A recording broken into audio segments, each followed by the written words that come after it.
This is now part 4 of the Rime of the Ancient Mariner, and we have an interruption by the wedding guest. He just says, I fear thee, ancient mariner, I fear thy skinny hand, and thou art long and lank and brown as is the ribbed sea sand. I fear thee and thy glittering eye and thy skinny hand so brown. And then the ancient mariner answers, fear not, thou wedding guest. This body dropped not down. Oh, good comfort that is. Like, this guy didn't fall down and go thunk, but he's here, and all 54 died around him. So what else does he go on to say? Alone, alone, all alone. Alone on a wide, wide sea, and never a saint took pity on my soul in agony. The many men so beautiful, and they all dead did lie, and 1,000 slimy things lived on, and so did I. This line right here, this is important, because before he had killed the albatross for no reason. And it was as if he was saying what God created doesn't matter. But here he's saying the many men so beautiful. He's recognizing their value, even though they were just these sailors with him, men who died. So that's important. I looked upon the rotting sea and drew my eyes away. I looked upon the rotting deck, and there the dead men lay. I looked to heaven and tried to pray, but or ever a prayer had gushed, a wicked whisper came and made my heart as dry as dust. He tries to pray, he can't. I closed my lids and kept them closed, and the balls like pulses beat, the balls of his eyes, thunk, thunk, thunk. For the sky and the sea and the sea and the sky lay dead like a load on my weary eye, and the dead were at my feet. I don't think that went the way I needed it to. The cold sweat melted from their limbs, nor rot nor reek did they. The look with which they looked on me had never passed away. So that's weird. They're not rotting, they're not smelling, but they're in the ocean under the hot sun. They should have. And what stays with them is this look that they had given him. An orphan's curse would drag to hell a spirit from on high, but oh, more horrible than that is the curse in a dead man's eye. 7 days, 7 nights I saw that curse, and yet I could not die. This is his suffering, his torment. The moving moon went up the sky, and nowhere did abide. Softly she was going up, and a star or two beside. Her beams bemocked the sultry main, like April hoarfrost spread. But where the ship's huge shadow lay, the charmed water burnt all away, a still and awful red. Beyond the shadow of the ship I watched the water snakes.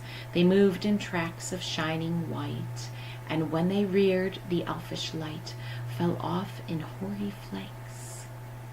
Kind of a weird image there, how the moonlight and the water snakes are changing how the water looks. Within the shadow of the ship I watched their rich attire, blue, glossy green, and velvet black. They coiled and swam, and every track was a flash of golden fire. Oh, happy living things, no tongue their beauty might declare. A spring of love gushed from my heart, and I blessed them unaware. Okay, once again, finding beauty in living things. Sure, my kind saint took pity on me, and I blessed them unaware. The selfsame moment I could pray, and from my neck so free, the albatross fell off and sank like lead into the sea. So all of a sudden, when he blesses the living things, as ugly and creepy as they may be, he recognizes they're living things that God created. He's able to pray, and the albatross drops away from his neck. So techniques in line 232, 235. It's this repetition that he starts out this part with. The alone, alone, all alone. So we've got assonance going on here because of all those A's. And we have repetition as well. And what analogy is made in 236, 239? Well, the men are dead. The slimy things are alive. He's alive. So that's an analogy kind of saying, yeah, I'm like one of these slimy things. Kind of weird. So this is his guilt, seeing himself, what he is like there. Spiritually, in lines 244 to 247, that was where he was unable to pray. He tried, but he couldn't. Apparently he hasn't done enough penance yet, according to Coleridge. Think of Bible stories that you know. What's the significance of the number 7? Number of completion, right? God created the world, and on the 7th day he rested. And so we see this ancient mariner, and let's see, where's that line? 7 days and 7 nights. I was almost to it right here. 7 days and 7 nights. I saw that curse. So it's like once the 7 days have passed, that's enough. So that's probably why it's used here in line 261. Again, the lack of movement. This moon comes up, doesn't abide, so the moon doesn't stay in any one place, but the ship does. And so her beams being able to move are mocking the ship. And the ship has this big shadow, but the moonbeams are just moving all over the place. How does the mariner change the course of change in the course of lines 272 to 287? So this is where he's able to find the beauty in the living things around him and bless them, and then he is able to pray again.